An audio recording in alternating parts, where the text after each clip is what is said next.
실제로 진료를 하다 보면 30대 중후반에 임신 시도를 하는 분들이 많은데요.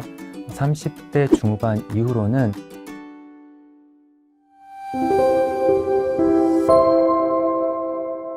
안녕하세요. 건강하고 행복한 삶을 위한 유익한 건강정보 서울 아산병원 건강플러스 MC 김경아입니다. 몇 년 전부터 임신을 하고 싶지만 여러 가지 이유들로 인해서 임신이 좀 어려운 경우가 굉장히 많이 생기고 있는 것 같습니다. 자, 이런 경우를 난임이라고 하죠. 그래서 오늘은 서울 아산병원 산부인과의 이다용 교수님 모시고 난임에 관한 모든 것 알아보도록 하겠습니다. 안녕하세요, 교수님. 안녕하세요. 네, 소개 한번 부탁드릴게요. 네, 저는 서울 아산병원 산부인과 그중에서도 난임 및 가임력 보존 클리닉에서 근무하고 있는 이다용이라고 합니다.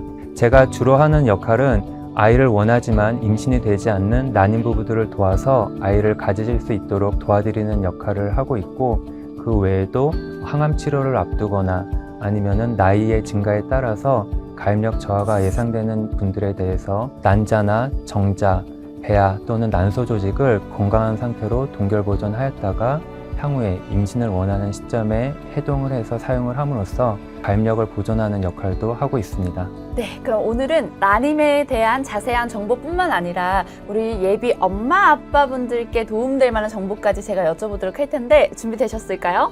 네, 난임 진료를 하다 보면 난임 부부들이 상당히 다양한 질문을 가지고 있는 것을 알 수가 있는데요.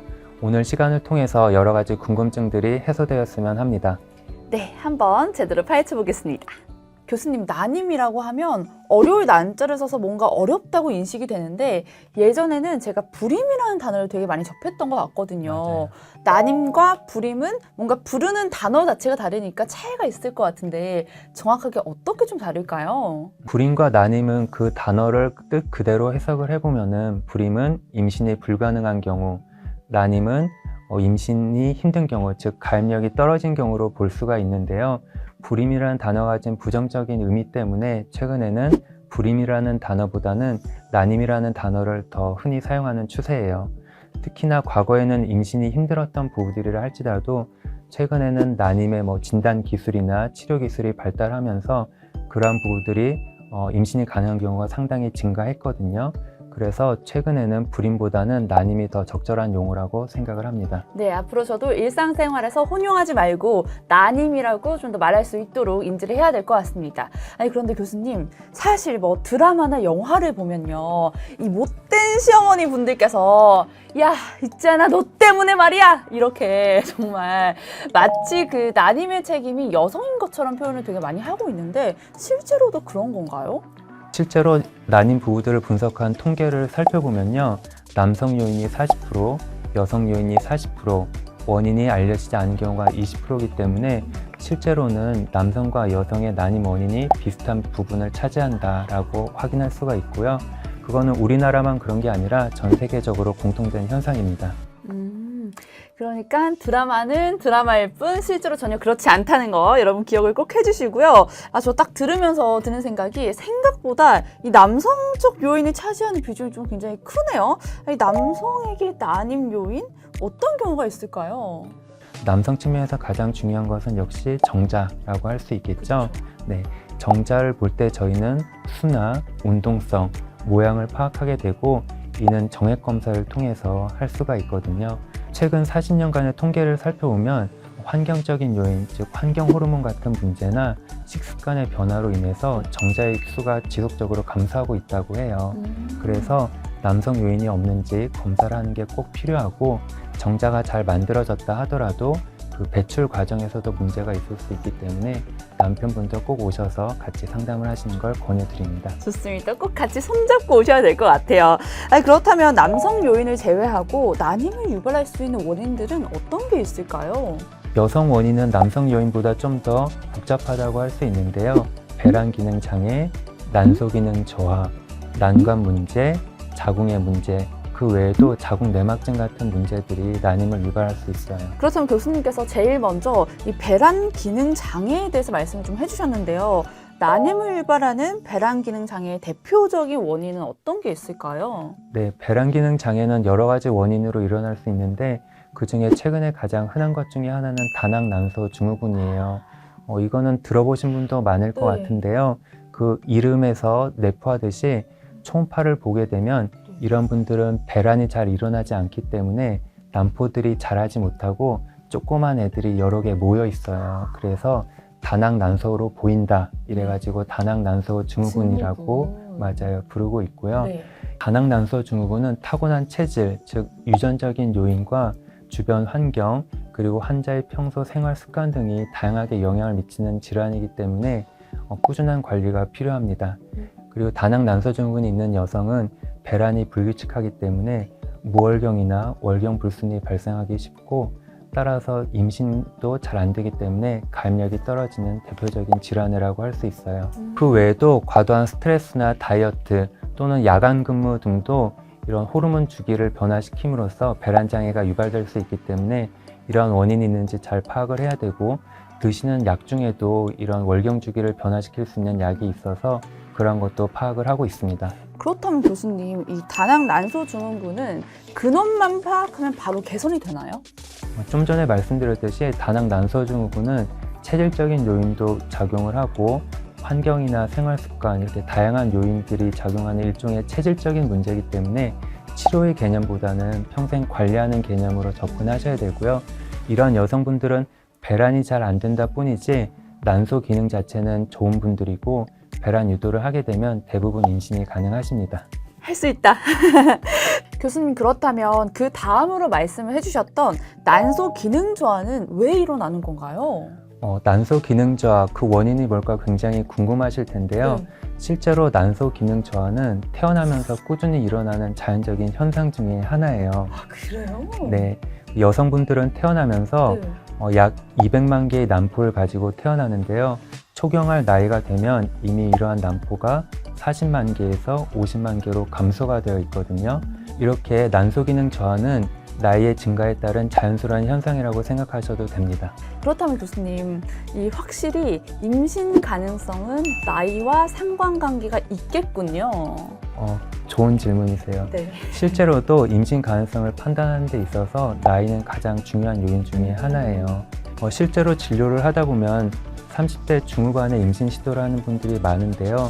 30대 중후반 이후로는 난포의 개수도 감소할 뿐만 아니라 난자의 염색체 이상도 증가하게 돼요.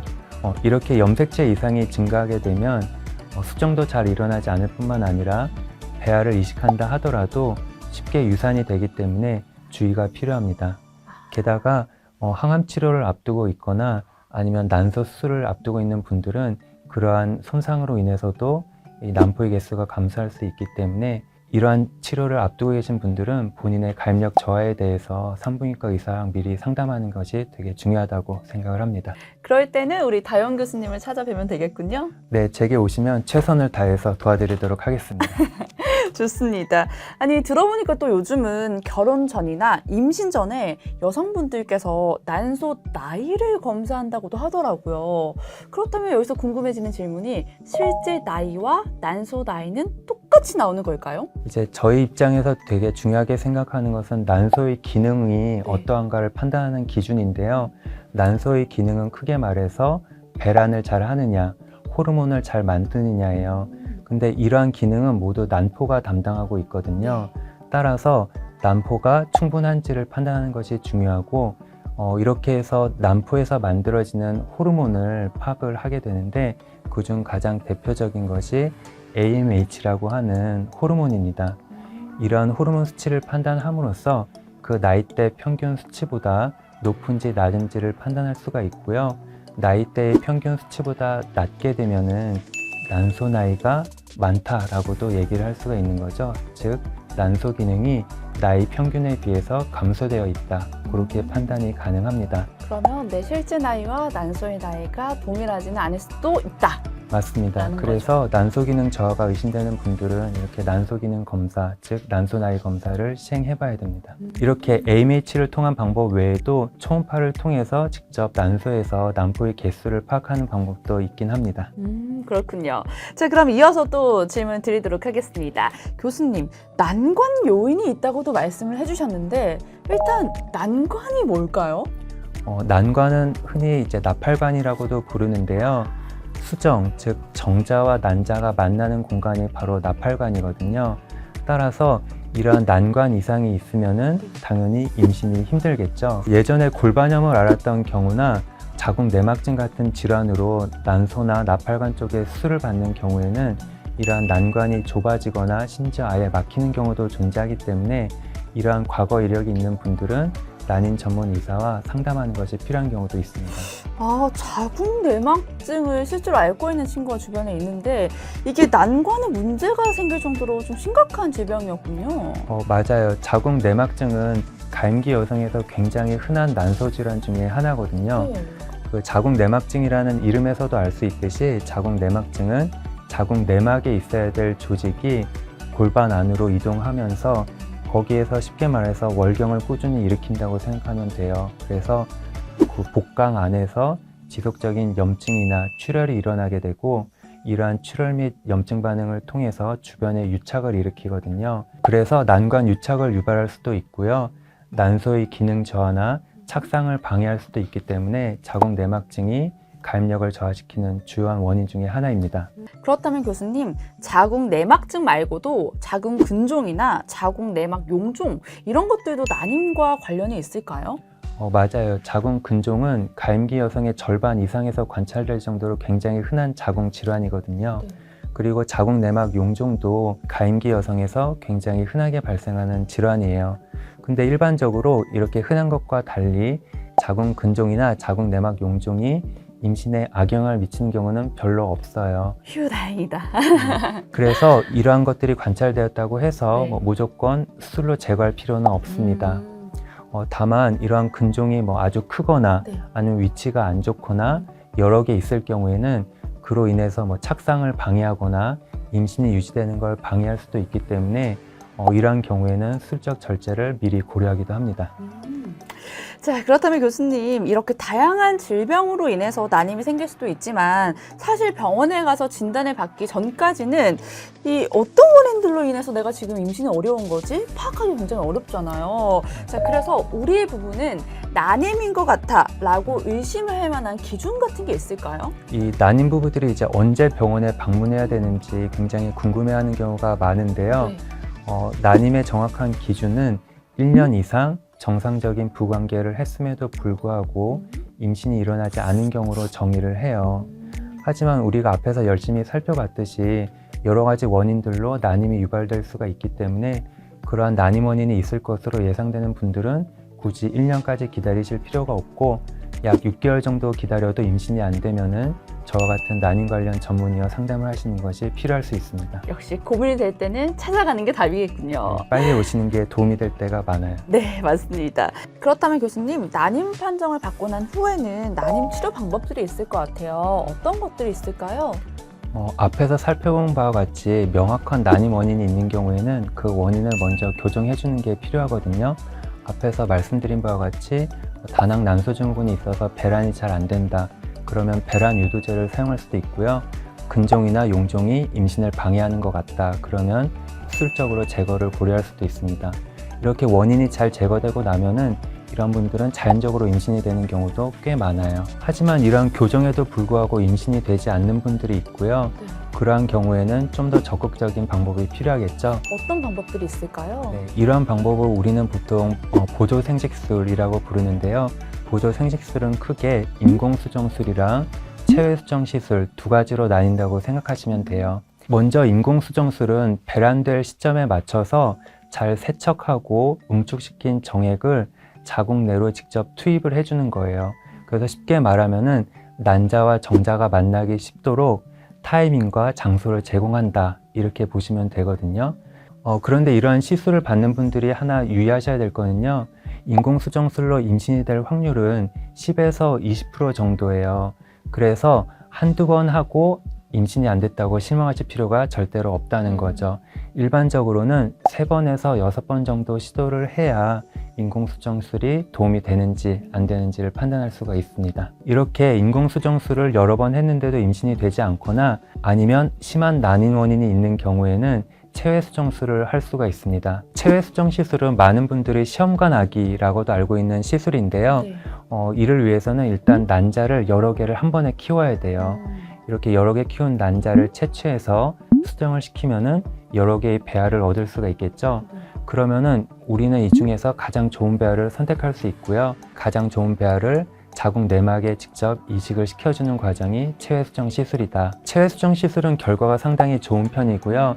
약 30에서 50%에서 임신에 성공을 하십니다. 실제로 제 친구가 이 시험관으로 아기가 생긴 친구가 있는데 저한테 말해주길 경아야 나 사실 진짜 힘들었어 하고 이야기는 해줬거든요. 이 체외 수정 시술이 산모한테 주는 부담이 굉장히 많이 큰 시술인가요, 교수님? 먼저 체외 수정술을 설명드리면은 여러 가지 호르몬들을 여러 번 맞아야 되기 때문에 그거에 대해서 거부감을 가지시는 분들이 있더라고요. 그런데 주사를 맞는 게 그렇게 통증이 심하지도 않고 이러한 호르몬들은 원래 우리 몸에서 만들어지는 호르몬들을 외부에서 도와드리는 거기 때문에 이러한 호르몬제에 대해서 너무 거부감을 가지실 필요는 없습니다. 또한 이런 호르몬 투여는 장기적인 합병증 같은 걸 유발하진 않기 때문에 안심하고 맞으셔도 됩니다. 그리고 좀 전에 말씀하셨던 이제 체외 수정 시술 후에 고생하는 분들이 가끔 계세요. 이런 분들은 보통 난소 과자극 증후군이라고 하는 부작용이 발생하는 분들이거든요. 난소 과자극 증후군은 아까도 말씀드렸듯이 난포를 여러 개 키우다 보면은 이러한 난포에서 혈관을 헐겁게 하는 물질이 발생을 하거든요. 그러면 쉽게 말해서 혈관 안에 있어야 될 물이 바깥으로 새는 거예요. 그러면은 복수가 차든지 흉수가 차면서 호흡곤란이나 복부 팽만 같은 게 생겨서 고생을 하실 수도 있습니다. 하지만 최근에는 이런 난소 과자극 증후군을 최대한 억제하기 위한 여러 가지 방법들을 쓰고 있고요. 난소 과자극 증후군이 발생하였더라도 그 증상을 조절하는 약제도 투여를 하고 있기 때문에 최근에는 그 발생이나 강도가 상당히 약해진 상태고 따라서 이에 대해서 너무 걱정을 안 하셔도 될 것 같습니다. 다행이네요. 근데 교수님, 이 체외 수정술을 하면 쌍둥이가 많이 태어난다 라는 카더라 소식 굉장히 많이 접한 적이 있었는데 이게 팩트인가요? 실제인가요? 카더라는 아니고요. 네. 실제 그렇긴 하거든요. 정말요? 왜냐하면 아까도 말씀드렸듯이 여러 개의 배아를 얻을 수가 있고 네. 임신 확률을 높이기 위해서 여러 개의 배아를 이식하는 경우가 있어요. 그렇게 되면 다태아 임신이 되는 경우도 실제로 증가하긴 하거든요. 하지만 최근에는 여성의 나이나 여러 가지 상황을 고려해서 꼭 필요한 만큼의 배아를 이식하기 때문에 다태아 임신은 적정한 비율로 유지되고 있다. 이렇게 생각하시면 됩니다. 교수님, 그런데 요즘 굉장히 결혼도 늦게 하는 추세기도 하잖아요. 그래서 그런지 이 난자나 정자를 동결 보존하시는 분들 굉장히 많이 늘어난 것 같습니다. 아니, 이렇게 세포를 올려놔도 그대로 진짜 보존이 되나요? 또 어떤 경우에는 또 이걸 진짜 얼리게 되는 건지 궁금하거든요. 네, 충분히 궁금하실 것 같아요. 네. 이 동결 보존 기술이 굉장히 발달했기 때문에 배아의 경우에는 심지어 얼리지 않은 배아랑 네. 얼려놓은 배아가 실제로 이 임신 결과에 차이가 없다라고까지 현재 발달한 상태거든요. 그래서 아까도 말씀드렸듯이 배아를 여러 개 얻었으면은 네. 이식을 하고 나서 남는 배아가 있을 거 아니에요. 그러한 배아들을 동결해서 보존했다가 나중에 필요한 시점에 다시 사용할 수도 있고 자궁 내막 상태가 너무 안 좋다. 그래서 이번 타이밍에 배아 이식이 힘들 것 같다. 그러면은 동결 보존을 한 다음에 자궁 내막을 최상의 상태로 만든 다음에 이식을 함으로써 임신 가능성을 훨씬 높일 수도 있죠. 난자의 경우에도요, 최근에 급속 동결 보존이라고 하는 그 동결 보존 기술이 개발이 되면서 난자 동결의 결과도 굉장히 좋아졌거든요. 따라서 항암 치료를 앞두고 있다든지 난소 수술로 난소 기능 저하가 예상된다. 그럴 경우에는 난자를 미리 채취하였다가 가임력 보존을 위해서 동결 보존하는 것도 가능하고요. 실제로 몇 년 전에 구글에서 여성 직원분들한테 난자 동결을 지원한다 이렇게 해서 이슈가 됐던 거 기억하시나요? 네, 맞습니다. 이렇게 나이 증가에 따라서 가임력 저하가 예상되는 분들에 대해서 난자 동결 보존이 가능해진 것도 이렇게 난자 동결 보존의 결과가 상당히 좋아졌기 때문에 가능한 것이고요. 이렇게 나이 증가에 대비해서 난자를 미리 동결 보존하는 것을 최근에는 계획적 난자 동결이라고 부르고 있습니다. 교수님, 그렇다면 제가 수술적 치료 없이 근종을 없앨 수도 있는 이 하이프라는 걸 최근에 또 들어본 적이 있거든요. 이게 수술도 없기 때문에 자궁에 대한 손상이 좀 적다고 들었습니다. 아니, 그렇다면 이건 임신할 여성분들한테 정말 더 좋은 방법이 되는 거 아닐까요? 맞아요. 최근에 하이프라고 해서 수술 없이 근종을 제거할 수 있다 이런 광고를 보셨을 수 있는데요. 하이프라는 것은 초음파 에너지를 한 곳에 집중을 시켰을 때 열이 발생하게 되거든요. 이러한 열을 이용해서 쉽게 말해서 근종 조직을 열로 융해시킨다라고 생각하시면 돼요. 근데 열을 이용하는 방법이기 때문에 아이가 착상해야 될 자궁 내막이 가까운 경우에는 그 열이 전달돼서 자궁 내막이 같이 손상될 가능성도 있거든요. 그래서 하이프를 시행할 때는 근종의 크기나 위치가 굉장히 중요하기 때문에 이러한 치료가 향후 본인의 임신에 영향을 미치지 않을지 신중하게 상담을 하는 것이 필요합니다. 네, 꼭 확인을 해봐야겠네요. 맞습니다. 네, 교수님, 그럼 지금부터는 우리 임신을 준비하고 계획하시는 예비 엄마 아빠분들을 위해서 대신 질문을 좀 드려보도록 하겠습니다.